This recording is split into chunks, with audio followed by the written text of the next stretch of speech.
অন্তরের মধ্যে বড় পেরেশানি, বড় চিন্তা। নবীজির দরবারে যখন আসছেন, এই সাহাবী বড় চিন্তিত অবস্থা, পেরেশানি চেহারার মধ্যে দেখা যায়। আল্লাহর হাবিব বললেন, কি ব্যাপার, তোমাকে চিন্তিত দেখা যায়, ঘটনা কি? এই সাহাবী বলেন, ফাক্কারতু ফি শাইইন, একটা বিষয় আমার হিসাব মেলে না, একটা বিষয় আমি বড় চিন্তিত, ব্যথিত।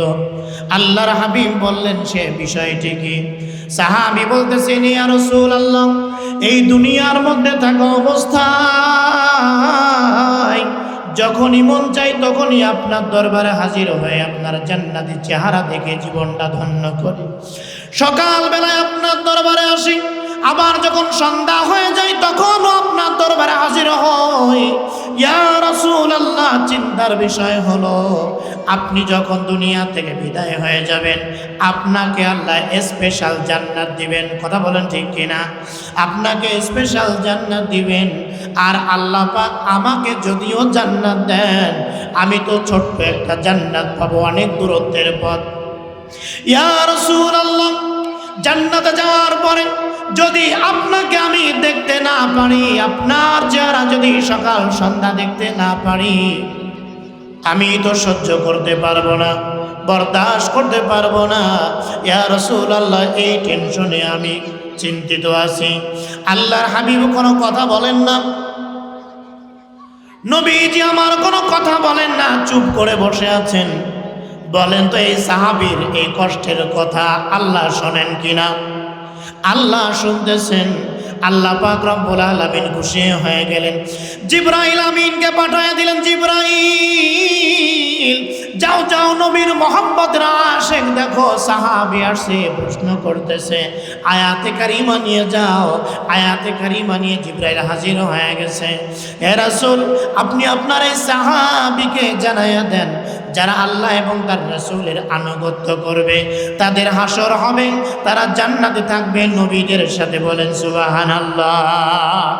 শহীদদের সাথে, সিদ্দিকদের সাথে তাদের হাসর হবে, মিজান হবে, ফুলসিরাত হবে। সুবহানাল্লাহ বলে।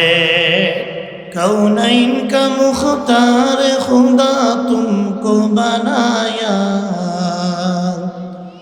उम्मत की निगाहबान खुदा तुमको बनाया, उम्मत की निगाहबान खुदा तुमको बनाया। अल्हम्दुलिल्लाह। हजरत उबई इब्ने काब रदियल्लाहु ताआला अन्हु তাহফিজুল কুরআন মাদ্রাসা কর্তৃক আয়োজিত হাফেজ ছাত্রদের পাগড়ি প্রদান উপলক্ষে ইসলাহি মাহফিল। আজকের এই ইসলাহি মাহফিলের অত্যন্ত শ্রদ্ধাভাজন প্রধান অতিথি হযরত উলামা একরাম, দূর দূরান্ত থেকে আগত আল্লাহ পাকের আশিকিন, জাকিরিন, শাকিরিন, মুহিব্বিন, মুরব্বিন, আওয়াম, আল্লাহ রাব্বুল আলামিনের দরবারে শুকরিয়া আদায় করে যে মহান মালিক অত্যন্ত দয়া করে, মায়া করে, মহব্বত করে, ভালোবেসে এই জান্নাতের বাগানে আসার বসার তৌফিকটুকু দান করলেন, শুকরিয়া আদায় করি, পড়ি আলহামদুলিল্লাহ। লক্ষ কোটি দুরূদ ও সালাম সাইয়্যিদুল মুরসালিন, ইমামুল মুরসালিন, হাবিবে কিবরিয়া মুহাম্মদুর রাসূলুল্লাহ সাল্লাল্লাহু আলাইহি ওয়াসাল্লামের উপর। মুহতারাম হাজিরিন, আমি আপনাদের সামনে কুরআনুল কারীমের সূরাতুল হুজুরাতের একটি আয়াতে কারিমা তেলাওয়াত করেছি। পাশাপাশি রাসূলুল্লাহ সাল্লাল্লাহু আলাইহি ওয়াসাল্লামের এক টুকরা বাণী আপনাদের সামনে পাঠ করেছি। আয়াত এবং হাদিসকে সামনে রেখে সংক্ষিপ্ত সময়ে জরুরি কিছু কথা আল্লাহ রাব্বুল আলামিন আমাকে বলার মতো, আপনাদেরকে শুনবার মতো হিম্মত, ধৈর্য, তৌফিক দান করেন। পড়েন আমিন। যে আয়াতে কারিমা তেলাওয়াত করেছি এটি সূরাতুল হুজুরাতের 4 নম্বর আয়াতে কারিমা। হুজুরাত শব্দের অর্থ হলো কামড়া। এই সূরা নাজিলের প্রেক্ষাপট হলো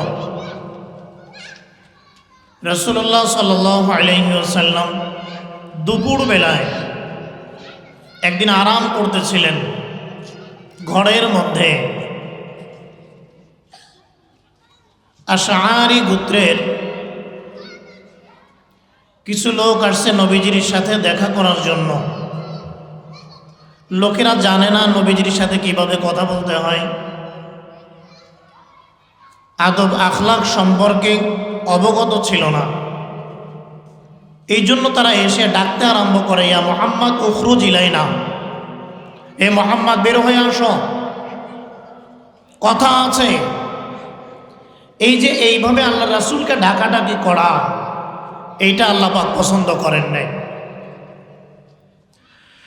আল্লাহ রাব্বুল আলামিন বলেন, ইন্নাল্লাযীনা ইউনাদুনাকা মিন ওয়ারাইল হুজুরাতি আকসারুহুম লা ইয়াকিলুন।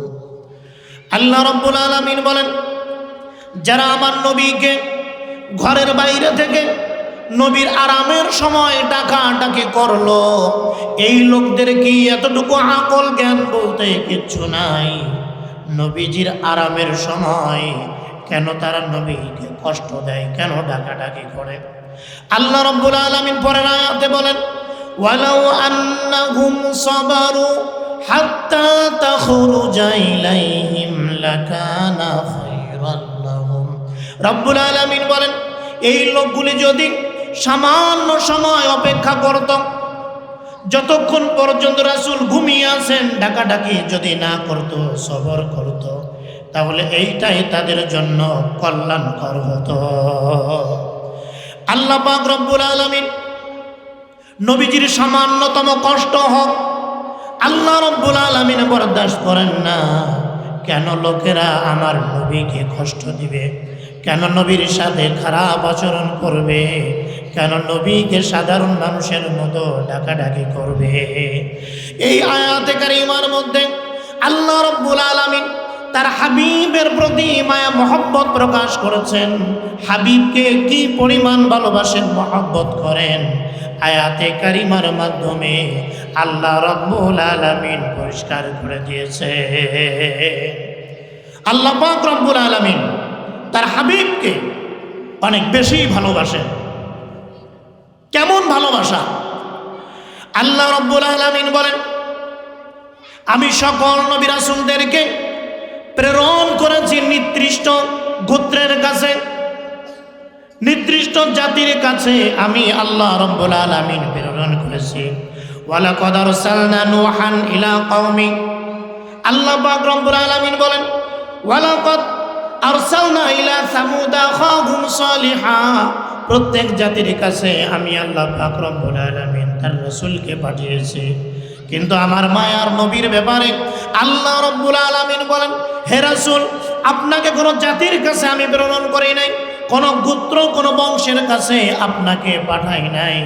আপনাকে আমি আল্লাহ পাঠিয়েছি গোটা বিশ্ব জগতের জন্য রহমত স্বরূপ। আল্লাহু আকবার। আল্লাহ রাব্বুল আলামিন বলেন, ওয়ামা আরসালনাকা ইল্লা রাহমাতাল লিল আলামিন। রাব্বুল আলামিন বলেন, নবী হে, আপনাকে কোন জাতির কাছে কোন গোষ্ঠীর কাছে আমি আল্লাহ পাঠাই নাই। আমি আল্লাহ পাক রব্বুল আলামিন আপনাকে পাঠিয়েছি গোটা বিশ্ব জগতের জন্য, কোনো মানুষের জন্য নয়, শুধু মুসলমানদের জন্য নয়, শুধু ইমানদারদের জন্য নয়। আমি আল্লাহ পাক রব্বুল আলামিন হিন্দু বৌদ্ধ খ্রিস্টান বেঈমানদের জন্য আপনি রাসূলকে রহমত স্বরূপ প্রেরণ করেছি। সবার জন্য নবী রহমত। আল্লাহ পাক রব্বুল আলামিন রহমত স্বরূপ প্রেরণ করেছেন। আল্লাহ রাব্বুল আলামিন কুরআনুল কারীমের মধ্যে বলেছেন, শোনো, পয়গম্বর ইব্রাহিম আলাইহিস সালাতু ওয়াস সালাম আল্লাহর কাছে দোয়া করেছেন, রব্বি লা তুখজিনি ইয়াউমা ইউবআতুন। আল্লাহ, কিয়ামতের ময়দান, মুসিবতের ময়দানে আমাকে লাঞ্ছিত কইরেন না, আমাকে অপমানিত কইরেন না। ইব্রাহিম আলাইহিস সালাতু ওয়াস সালাম আল্লাহর কাছে বলে, আল্লাহ আমাকে অপমানিত কইরেন না, আমাকে লাঞ্ছিত কইরেন না। আর আল্লাহ পাক রব্বুল আলামিন আমার হাবিবের ব্যাপারে বলেন, বিশ্বনবীর ব্যাপারে বলেন, ইয়া রাসূলুল্লাহ ইয়াউমা লা ইউখজিল্লাহুন নাবিয়্যা ওয়াল্লাযীনা আমানু মা'a। রব্বুল আলামিন বলে, হাবিব আপনাকে আল্লাহ পাক অসম্মানিত করবেন না। সুবহানাল্লাহ বলেন। আপনাকে আল্লাহ অসম্মানিত করবেন না। আপনার সাথে আপনার যে ইমানদার উম্মতেরা থাকবে এদেরকেও আল্লাহ রাব্বুল আলামিন লাঞ্ছিত করবেন না। অগ্রিম এলান। নবীজির সম্মান আল্লাহর কাছে বেশি, নবীজির সম্মান আল্লাহর কাছে বেশি। অন্যান্য নবীরা আল্লাহর কাছে বলেছেন, আল্লাহ আমার অন্তরটা খুলে দেন, অন্তরটা একটু প্রশস্ত করে দেন, যেন বেঈমানরা গালিগালাজ করলে অন্তরের মধ্যে ব্যথা না লাগে, যেন হজম করতে পারি, ধারণ করতে পারি। দোয়া করেছেন। আল্লাহ রাব্বুল আলামিন যখন মূসা নবীকে বললেন, রব্বুল আলামিন যখন মূসা নবীকে বলেন, যাও যাও ফেরাউনের কাছে যাও, ইন্নাহু তাগা, এই ফেরাউন বড়ই অবাধ্য, ফেরাউন অবাধ্য, ফেরাউনের কাছে দাওয়াত নিয়ে যাও। ও মূসা যাও। পয়গম্বর মূসা আলাইহিস সালাতু ওয়াস সালাম আল্লাহকে বলতেছেন, আল্লাহ রাব্বুল আলামিনকে বলতেছেন, ক্বালা রাব্বি শরহ লি সাদরি ওয়া ইয়াসসির লি আমরি। আল্লাহকে বলতেছেন, আল্লাহ আমার অন্তরটা আপনি প্রশস্ত করে দেন রে আল্লাহ, যেন বেঈমানদের কথায় আমি সবর করতে পারি, যেন আমি রাগান্বিত না হই, ধৈর্য ধারণ করতে পারি। মূসা নবী আল্লাহর কাছে দোয়া করেন, অন্তরটা যেন প্রশস্ত হয়ে যায়, অন্তরটা যেন খুলে দেয়া হয়। আর আমার আল্লাহ রাব্বুল আলামিন নবীকে বলতেছেন, হে রাসূল, আলাম নাশরাহ লাকা সাদরাক ওয়া রাফা'না আনকা ওয়িজরাক। রব্বুল আলামিন বলে, হাবিব আমি আল্লাহ পাক রব্বুল আলামিন আপনার অন্তরকে খুলে দেই নাই, আপনার উপর থেকে বোঝাকে আমি হালকা করে দেই নাই, সরাইয়া দেই নাই। কি পরিমাণ ভালোবাসা, কি পরিমাণ মহব্বত নবীজির প্রতি। আল্লাহু আকবার। মহব্বত করেছেন। আল্লাহর কাছে নবীজির সম্মান সীমাহীন। আল্লাহর হাবিব সাল্লাল্লাহু আলাইহি ওয়াসাল্লাম বলেন, একদিন আল্লাহর কাছে আমি প্রশ্ন করলাম। নবীজি বলেন, যদিও এই প্রশ্ন করাটা আমার জন্য মনে হয় না ঠিক হয়েছে, কিন্তু আমি আল্লাহর কাছে প্রশ্ন করলাম। আল্লাহকে বললাম, আল্লাহ আপনি তো আমার পূর্ববর্তী নবী রাসূলদেরকে অনেক নিয়ামত দান করেছেন, অনেক গুণাগুণ দান করেছেন। রব্বুল আলামিন কারোর জন্য আপনি পাহাড়কে অধীনস্থ করে দিয়েছেন, কারোর জন্য আপনি বাতাস এবং শয়তানকে অধীনস্থ করে দিয়েছেন। ঈসা আলাইহিস সালাতু ওয়াস সালামের জন্য মৃত্যুকে জীবিত করার ক্ষমতা দান করেছেন। পয়গম্বর মূসা আলাইহিস সালাতু ওয়াস সালামকে কালিমুল্লাহ উপাধি দিয়েছেন রে আল্লাহ। নবীজি বলতেছেন, আল্লাহ সবাইকে তো সব কিছু দিলেন, আমাকে আপনি কি দিয়েছেন? আল্লাহ রাব্বুল আলামিন ডাক দিয়ে বলে, হাবিব সকল নবী রাসূলদেরকে যত যত নিয়ামত আমি আল্লাহ দান করলাম, সকল নবীদের চাইতে শ্রেষ্ঠ নিয়ামত আমি আল্লাহ আপনাকে দান করেছি। শ্রেষ্ঠ নিয়ামত আপনাকে দান করেছি। আল্লাহ রাব্বুল আলামিন বলে, হাবিব যখনই আমার নামটা আমার বান্দারা স্মরণ করবে, যুকিরতা মাই, আমার সাথে আপনার নামটাও বান্দারা স্মরণ করবে। আল্লাহু আকবার। আল্লাহ রাব্বুল আলামিন বলে, হাবিব মসজিদের মুয়াজ্জিন যখন আযান দিবে, আশহাদু আল্লা ইলাহা ইল্লাল্লাহ, আমার শাহাদাতের পরে আপনার ব্যাপারে সাক্ষ্য দিবে, আশহাদু আন্না মুহাম্মাদার রাসূলুল্লাহ। কথা বলেন ঠিক কিনা? আযানের মধ্যে আমার নামের সাথে আপনার নাম, ইকামতের মধ্যে আমার নামের সাথে আপনার নাম। ইয়া রাসূলুল্লাহ, যেখানে আমার নাম সেখানেই আপনার নাম। যত ওয়াজ মাহফিল হয়, যত জায়গায় বয়ান হয়, ইমাম সাহেব, খতিব সাহেবরা, ওয়াইজরা আল্লাহর প্রশংসার পরে নবীর প্রতি দরুদ পড়ে। কথা বলেন ঠিক কিনা? আল্লাহ রাব্বুল আলামিন বলেন, হে রাসূল, আপনাকে কত কত নিয়ামত দান করলাম। আলাম ইয়াজিদকা ইয়াতীমান ফাআওয়া, বলেন তো দেখি আপনার রব কি আপনাকে এতিম পায় নাই? এতিম পাওয়ার পরে ফাহাদা, আপনাকে আল্লাহ রাব্বুল আলামিন লালন পালনের ব্যবস্থা করেছেন। আপনাকে আল্লাহ রাব্বুল আলামিন গরিব পেয়েছিলেন। আল্লাহ বলতেছেন, হাবিব বলেন তো আপনাকে আপনার রব গরিব পাইছেন কিনা? গরিব পেয়েছেন। গরিব পাওয়ার পরে ফাআগনা, অতঃপর আপনাকে ধনী বানিয়েছেন। আপনাকে আপনার রব সত্যের পথের সন্ধানে পেয়েছেন। এরপর আল্লাহ রাব্বুল আলামিন ফাহাদা, আপনাকে হেদায়েত দান করেছে, নিয়ামত দান করেছেন।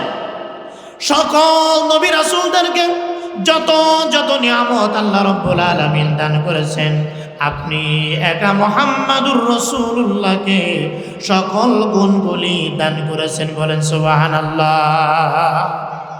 সব নিয়ামত আল্লাহ পাক রব্বুল আলামিন আপনাকে দান করেছেন। পয়গম্বর মূসা আলাইহিস সালাতু ওয়াস সালাম আল্লাহকে বলেছেন, আল্লাহ আপনাকে একটু দেখতে চাই, কথা বলতে চাই, আপনার সাথে একটু আপনাকে দেখতে চাই। মূসা নবী চান আল্লাহকে একটু দেখবেন, একটু কথা বলবেন। রব্বুল আলামিন বলেন, ও মূসা, লান তারানি, দুনিয়ার চোখ দিয়ে আমাকে দেখতে পারবে না। কিন্তু মূসা নবী রাসূল বান্দা, আল্লাহ আমি দেখব। আল্লাহ রাব্বুল আলামিন বললেন, মূসা ওই যে পাহাড়টা দেখা যায়, পাহাড়ের দিকে তাকায়া থাকবা। পাহাড়টা যদি আপন জায়গায় স্থির থাকতে পারে তাহলে তুমিও আমাকে দেখতে পারবা। আল্লাহ রাব্বুল আলামিন তার নূরের যদি সামান্য একটু যখন পাহাড়ের উপরে প্রকাশ করলেন, পাহাড়টা ভেঙে চুরমার হয়ে গেল। মূসা নবী বেহুশ হয়ে গেলেন। হুশ ফিরে আসার পরে বলতেছেন, আল্লাহ ইন্নী তুবতু ইলাইকা, আল্লাহ আমি আপনার কাছে তওবা করলাম, আমি বিশ্বাস করলাম দুনিয়ার চোখ দিয়ে আপনাকে দেখা যায় না, আপনাকে দেখা যায় না। কিন্তু আমার মায়ার নবীর ব্যাপারে আল্লাহ রাব্বুল আলামিন জান্নাতি বুরাক পাঠায়া দিয়েছেন। ও হাবিব আসেন, আপনার সাথে কথা বলতে মন চায়, আপনার সাথে একটু কথা বলতে মন চায়, আপনাকে একটু দেখতে বড় মন চায়। অন্যান্য নবীরা আবদার করে কথা বলবে, দেখবে। আমার নবীর ব্যাপারে আল্লাহ বলেন, হে রাসূল আপনি একটু আসেন, আপনার সাথে কথা বলতে মন চায়, একটু দেখা করতে মন চায়। বলেন সুবহানাল্লাহ। এই জন্য ভাইয়েরা আমার, যেই রাসূলকে আল্লাহ রাব্বুল আলামিন এতটা ভালোবাসলেন, এতটা মহব্বত করলেন, সেই রাসূলকে ভালোবাসার দরকার আছে না নাই? নবীজির সাহাবে کرام আল্লাহর হাবিবকে এতটা ভালোবেসেছেন, এতটা মহব্বত করেছেন। নবীজির সাহাবে کرام নিজের জীবনের চাইতে নবীজিকে অনেক বেশি মহব্বত করেছে, অনেক বেশি মহব্বত করেছেন। একজন সাহাবী নবীজির কাছে আসলেন, এসে বলতেছেন, ইয়া রাসূলুল্লাহ, ইয়া হাবিবাল্লাহ, ইয়া রাসূলুল্লাহ, অন্তরের মধ্যে বড় পেরেশানি, বড় চিন্তা। নবীজির দরবারে যখন আসছেন, এই সাহাবী বড় চিন্তিত অবস্থা, পেরেশানি চেহারার মধ্যে দেখা যায়। আল্লাহর হাবিব বললেন, কি ব্যাপার, তোমাকে চিন্তিত দেখা যায়, ঘটনা কি? এই সাহাবী বলেন, ফাক্কারতু ফি শাইইন, একটা বিষয় আমার হিসাব মেলে না, একটা বিষয় আমি বড় চিন্তিত, ব্যথিত। আল্লাহর হাবিব বললেন, সে বিষয়টি কি? সাহাবী বলতেছেন, ইয়া রাসূলুল্লাহ, এই দুনিয়ার মধ্যে থাকা অবস্থায় যখনই মন চাই তখনই আপনার দরবারে হাজির হয়ে আপনার জান্নাতি চেহারা দেখে জীবনটা ধন্য করি। সকালবেলায় আপনার দরবারে আসি, আবার যখন সন্ধ্যা হয়ে যায় তখনও আপনার দরবারে হাজির হই। ইয়া রাসূলুল্লাহ, চিন্তার বিষয় হলো আপনি যখন দুনিয়া থেকে বিদায় হয়ে যাবেন, আপনাকে আল্লাহ স্পেশাল জান্নাত দিবেন। কথা বলেন ঠিক কিনা? আপনাকে স্পেশাল জান্নাত দিবেন। আর আল্লাহ পাক আমাকে যদিও জান্নাত দেন, আমি তো ছোট্ট একটা জান্নাত পাবো, অনেক দূরত্বের পথ। ইয়া রাসূলুল্লাহ, জান্নাতে যাওয়ার পরে যদি আপনাকে আমি দেখতে না পারি, আপনার চেহারা যদি সকাল সন্ধ্যা দেখতে না পারি, আমি তো সহ্য করতে পারবো না, বরদাস্ত করতে পারবো না। ইয়া রাসূলুল্লাহ, এই টেনশনে আমি চিন্তিত আছি। আল্লাহর হাবিব কোনো কথা বলেন না, নবীজি আমার কোনো কথা বলেন না, চুপ করে বসে আছেন। বলেন তো এই সাহাবীর এই কষ্টের কথা আল্লাহ শোনেন কিনা? আল্লাহ শুনতেছেন। আল্লাহ পাক রব্বুল আলামিন খুশি হয়ে গেলেন, জিবরাইল আমিনকে পাঠিয়ে দিলেন। জিবরাইল, যাও যাও, নবীর মুহাম্মদের আশিক দেখো সাহাবী আসে, প্রশ্ন করতেছে, আয়াতে কারিমা নিয়ে যাও। আয়াতে কারিমা নিয়ে জিবরাইল হাজির হয়ে গেছে। হে রাসূল, আপনি আপনার এই সাহাবীকে জানাইয়া দেন, যারা আল্লাহ এবং তার রাসূলের আনুগত্য করবে তাদের হাসর হবে, তারা জান্নাতে থাকবে নবীদের সাথে। বলেন সুবহানাল্লাহ। শহীদদের সাথে, সিদ্দিকীনদের সাথে তাদের হাসর হবে, মিজান হবে, ফুলসিরাত হবে। সুবহানাল্লাহ বলে। নবীকে যারা মহব্বত করবে, ভালোবাসবে, তাদের হাসর হবে, তারা জান্নাতে থাকবে নবীদের সাথে। সুবহানাল্লাহ বলেন। নবীর সাথে তাদের হাসর হবে। এই জন্য আল্লাহর হাবিব সাল্লাল্লাহু আলাইহি ওয়াসাল্লামকে মহব্বত করা নিজের জীবনের চাইতে বেশি, নিজের জীবনের চাইতে বেশি মহব্বত করা আল্লাহর হাবিবকে। আল্লাহর হাবিব যা নিয়ে এসেছেন সেগুলি মজবুত করে আঁকড়ায়া ধরা, নবীজি যা বলেছেন সেগুলি নিজের বাস্তব জীবনে আমল করার চেষ্টা করা। রাজি আছেন তো ইনশাআল্লাহ? আল্লাহর হাবিব সাল্লাল্লাহু আলাইহি ওয়াসাল্লাম বলেন, উম্মত কুন আলিমান, এক নম্বরে তুমি আলেম হও, দুই নম্বরে মুতাআল্লিমা। আলেম যদি হইতে না পারো, আলেমের ছাত্র হও। তিন নাম্বার, নবীজি বলেন তাও পারো নাই, আলেমের কথাগুলি মনোযোগ সহকারে শোনো। এইটাও যদি না পারো, তাহলে দূর থেকে আলেমকে মহব্বত করো, ভালোবাসো। এই চারটি কাজ করবে। এক নম্বরে আলেম হও। আলেম যদি হতে পারো, তাহলে তুমি বেঈমান হবে না, তোমার ঈমান বেঈমানরা চুরি করতে পারবে না। কথা বলেন ঠিক কিনা? সিনার মধ্যে যদি কোরআন থাকে, এই কোরআন বান্দার ঈমানকে পাহারাদারি করবে, দেখাশোনা করবে। এক নম্বরে আলেম হও। ও মুসলমান ঈমানদার, ভালো করে শুনে নেন, কলিজার টুকরা সন্তানকে কোরআনের হাফেজ বানায়া দেন, কোরআনের হাফেজ বানায়া দেন, আলেম বানায়া দেন। এই যে উবাই ইবনে কাব রাদিয়াল্লাহু তাআলা আনহু তাহফিজুল কোরআন মাদ্রাসা, এই মাদ্রাসায় কলিজার টুকরা সন্তানকে যদি ভর্তি করায়া দিতে পারেন, এই সন্তান কোরআনের হাফেজ হয়ে যাবে, কোরআনের হাফেজ হবে, আলেম হয়ে যাবে। সন্তান যদি কোরআনের হাফেজ হয়, এই সন্তানের দাম কত বেশি! আল্লাহর হাবিব বলেছেন, ইন্না মিন ইজলালিল্লাহ ইকরামি দিশাইবাতিল মুসলিম। আল্লাহর হাবিব বলেন, কোন বৃদ্ধ মুসলমানকে, দাড়ি পাকা মুসলমানকে সম্মান করা মানে আল্লাহকে সম্মান করা। সুবহানাল্লাহ বলেন। দুই নাম্বার, ওয়াহামিলিল কোরআন, কোরআনওয়ালাকে সম্মান করা মানে আল্লাহকেই সম্মান করা। আপনার কলিজার টুকরা সন্তানকে যদি মাদ্রাসায় দিয়ে দেন, কোরআনের হাফেজ বানায়া দেন, আপনার এই সন্তানের সম্মান আল্লাহ বাড়ায়া দিবেন। কথা বলেন ঠিক কিনা? আর একটু যদি ডাইনে বামে তাকায়া দেখেন, সন্তান ইঞ্জিনিয়ার হয়, ডাক্তার হয়, প্রফেসর হয়, কত বড় শিক্ষিত হয়ে যায়। বলেন তো এই সন্তানকে সম্মান করা মানে আল্লাহর সম্মান করা, এটা আছে? এই রকম কোনো নিশ্চয়তা নাই, কোনো গ্যারান্টি নাই। কথা বলেন ঠিক কিনা? এই জন্য সন্তানকে কোরআনের হাফেজ বানান, মাদ্রাসায় যদি পড়ায়া দেন, মাদ্রাসায় যদি দিয়া দেন, সব সন্তানকে ইমাম হইতে হবে জরুরি নয়, সব সন্তানকে খতিব বানাইতে হবে জরুরি নয়। আপনার সন্তানকে যদি আপনি মাদ্রাসায় দিয়ে দেন, এই সন্তানটা সুন্দর করে কোরআন পড়তে পারবে, এই সন্তানটা সুন্দর করে হাদিস পড়বে। এই কলিজার টুকরা সন্তানগুলি জানাজার নামাজের ইমামতি করতে পারে। কথা বলেন ঠিক কিনা? আরো যারা বলেন ঠিক কিনা? কচি কচি বাচ্চাগুলি আব্বা আম্মারা জানাজার নামাজের ইমামতি করতে পারবে। আল্লাহু আকবার বলেন। জানাজার নামাজ পড়াইতে পারবে, এই বাচ্চাটা নিজের নামাজটা সহি শুদ্ধ করে পড়তে পারবে, আল্লাহর কালাম সুন্দর করে পড়তে পারবে। আল্লাহর কসম করে বলি, এই যে প্রাথমিকভাবে তার সিনার মধ্যে কোরআন ঢুকে গেল, আল্লাহর কসম এই সন্তান কোনোদিন অমানুষ হবে না। কথা বলেন ঠিক কিনা? এই সন্তান কোনোদিন তার মা বাবাকে বৃদ্ধাশ্রমে পাঠাবে না, মা বাবাকে মারবে না, মা বাবাকে কোনোদিন গালি দিবে না, কোনোদিন ধমক দিবে না।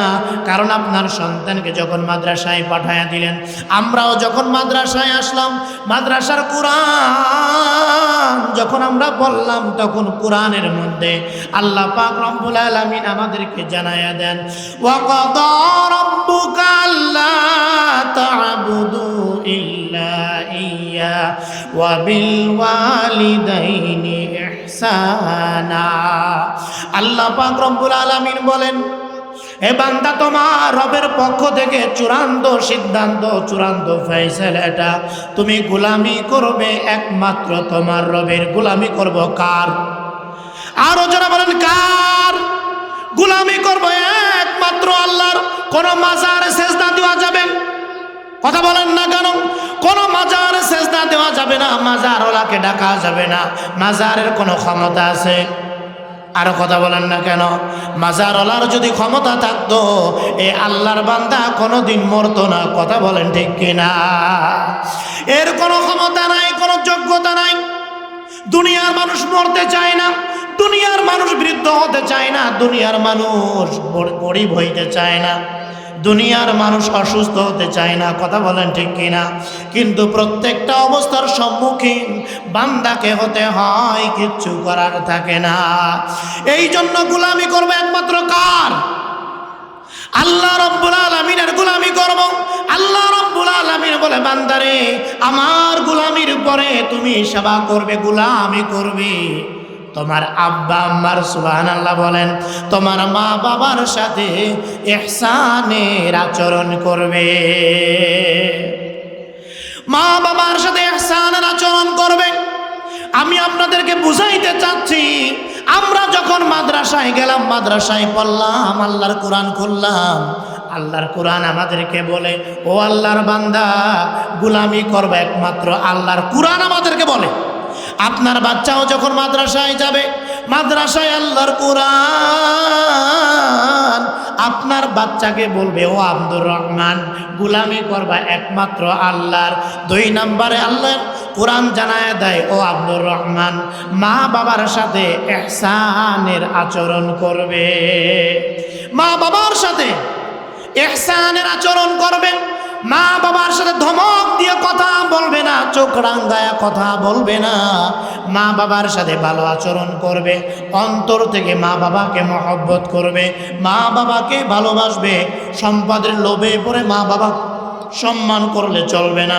অনেক সন্তান আছে, যতদিন আব্বা আম্মা সম্পদ লিখে দেয় না, ততদিন ভালো আচরণ করে। যেই মাত্র সব কিছু বুঝায় দেয়, সন্তান সম্পত্তি সব কিছু বুঝায় দেয়, এই সময় দেখা যায় এই সন্তানগুলি আব্বা আম্মাকে বৃদ্ধাশ্রমে পাঠায়। কথা বলেন ঠিক কিনা? এই মাদ্রাসায় যাওয়ার পরে কুরআন আমাদেরকে জানায় দেয়, সাবধান, মা বাবার সাথে ভালো আচরণ করবে, খারাপ আচরণ করা যাবে না। এই জন্য বিনয়ের সাথে বলি, আপনাদের কলিজার টুকরা সন্তান যদি এই মাদ্রাসার মধ্যে দেন, এই মাদ্রাসা থেকে কোরআন তাদেরকে পড়ানো হবে, এই কোরআন থেকে তারা জানতে পারবে মা বাবা তার জন্য কি পরিমাণ কষ্ট করেছে। আল্লাহ রাব্বুল আলামিন বলে, বান্দারে তোমার মা তোমার জন্য কষ্টের পর কষ্ট করেছেন। কুরহা ওয়া ওয়াদাআতুহু কুরহা হামালাতহু উম্মুহু ওয়াহনান আলা ওয়াহনিন। ও বান্দা, তোমার মা তোমার বাবা তোমার জন্য সীমাহীন কষ্ট করেছে। এই কথাগুলি কোনো স্কুল কলেজে পড়ানো হয় না, কথা বলেন ঠিক কিনা? কোনো ভার্সিটিতে পড়ানো হয় না। সন্তান, তোমার মা তোমার জন্য কি পরিমাণ কষ্ট করেছে, তোমার বাবা কি পরিমাণ কষ্ট করেছে। বলেন তো আব্বা আম্মার এই কুরবানির কথা একমাত্র মাদ্রাসায় শিক্ষা দেয়া হয়, কথা বলেন ঠিক কিনা? এই জন্য মাদ্রাসায় যেই বাচ্চাগুলি পড়ে, এই বাচ্চাগুলো কোনোদিন অমানুষ হয় না। বেডলাইনে যদিও চলে যায়, কোরআন এদেরকে আলোর পথে আনে, কথা বলেন ঠিক কিনা? গবেষণা চলে, আছে না নাই? হুজুররা এমন, হুজুররা এদিকে যায়, হুজুররা চার দোকানে বসে, হুজুররা এই ব্যবসা করে, এই রকম লোক আছে না নাই? আও মুস্তামিআন উলামায়ে কেরাম, আপনাদের বাইরের কেউ না, এই মাদ্রাসা আপনাদের বাইরের কেউ না। এখানে যে বাচ্চাগুলি পড়ে এরা কারণ আপনাদের সন্তান, আপনাদের ভাতিজা, আপনাদের ভাই, কথা বলেন ঠিক কিনা? এরা তো বাইরের কেউ না। উলামায়ে কেরামদেরকে মহব্বত করেন, মনোযোগ সহকারে শোনেন। নবীজি বলেন, আও মুহিব্বান, শুনতে পারো না এই কথা? দূর থেকে মহব্বত করো, ভালোবাসো। আলেমদেরকে মহব্বত করো, ভালোবাসো। আল্লাহর হাবিব সাল্লাল্লাহু আলাইহি ওয়াসাল্লাম বলেন, উম্মত উলামায়ে কেরামদেরকে এমন ভাবে মহব্বত করো, ভালোবাসো, কিয়ামতের ময়দান, মুসিবতের ময়দানে তোমাদেরকে দেখলেই যেন উলামায়ে কেরাম চিনতে পারে। কিয়ামতের ময়দান, মুসিবতের ময়দানে এই মাদ্রাসার ছাত্ররা যখন আল্লাহর জান্নাতের দিকে যাবে, এই মাদ্রাসার বড় হুজুর যখন আল্লাহর জান্নাতের দিকে যাবে, ও আল্লাহর বান্দারা কারা জান্নাতে যাবে আর কারা জাহান্নামে যাবে, এইটা আল্লাহ পাক কোরআনের মধ্যে বলেছেন। আল্লাহর হাবিব হাদিসের মধ্যে জানায় দিয়েছেন কোন বান্দারা জান্নাতে যাবে, কোন বান্দারা জাহান্নামে যাবে। আল্লাহ পাক রব্বুল আলামিন জানায় দিয়েছেন। সেই ভিত্তিতেই আমরা বলি, এই যে উলামায়ে কেরাম তাহাজ্জুদের নামাজ পড়ে, আল্লাহর কসম করে বলি, অনেক পরিবারের মধ্যে সন্তান আছে, অনেক পরিবারের সদস্য আছে, সারা রাত নাফরমানি করে, গান শুনে, নাফরমানি করে, শয়তানের কাজ করে, তাহাজ্জুদের সময় যখন ঘুমায়, এই মাদ্রাসার ছাত্ররা ওই সময় উঠে তাহাজ্জুদের নামাজ পড়ে, ঠিক কিনা? এলাকাবাসীর জন্য দোয়া করে, মহল্লাবাসীর জন্য দোয়া করে। ও রব্বুল আলামিন, মহল্লার যুবকরা গুনাহ করে, নাফরমানি করে, আপনি বেজার হয়ে যায়েন না। আল্লাহর কাছে কান্নাকাটি করে, আল্লাহর কাছে দোয়া করে, ও আল্লাহর বান্দারা তুমি নিশ্চিন্তে ঘুমায় যাও। আর মনে করো আমি গান শুনলে উলামায়ে কেরামের কি, আমি গান শুনলে কি হয়েছে, কি ক্ষতি হয়। ও আল্লাহর বান্দা, তুমি কি জানো আল্লাহর গজবের ফেরেশতা তোমাকে ধ্বংস করার জন্য হাজির হয়। ওই যে দেখো এলাকার মধ্যে ছাদের উপরে বক্স বাজায়, গানের অনুষ্ঠান হয়, নাফরমানি করে, বলেন তো আল্লাহ আছে না নাই? আল্লাহ রাব্বুল আলামিন দেখে, আল্লাহর ফেরেশতারা দৌড়ায় আসে এদেরকে ধ্বংস করার জন্য। আল্লাহ রাব্বুল আলামিন রহমতকে ডাক দিয়ে বলেন, ও আমার দয়া মায়া, ও আমার রহমত, ইন্না রহমতি সাবাকাত আলা গজবি, যা যা আমার গজব আর আমার ওই বান্দাদের মাঝখানে দাঁড়ায়া যা, অন্যথায় আমার বান্দাদেরকে গজব ধ্বংস করে ফেলবে, ধ্বংস করে ফেলবে। ওই সময় রহমত এসে, রহমতের ফেরেশতারা এসে মাঝখানে দাঁড়ায়া যায় আর বলে, এই বান্দাদেরকে ধ্বংস করো না, এই এলাকা ধ্বংস করো না। এখানে হযরত উবাই ইবনে কাব রাদিয়াল্লাহু আনহু তাহফিজুল কুরআন মাদ্রাসা আছে, আরে ওরা তো তাহাজ্জুদের সাজদায়, ওরা তো কুরআন পড়ে, এই এলাকা ধ্বংস করো না, এখানে আযাব গজব দিও না।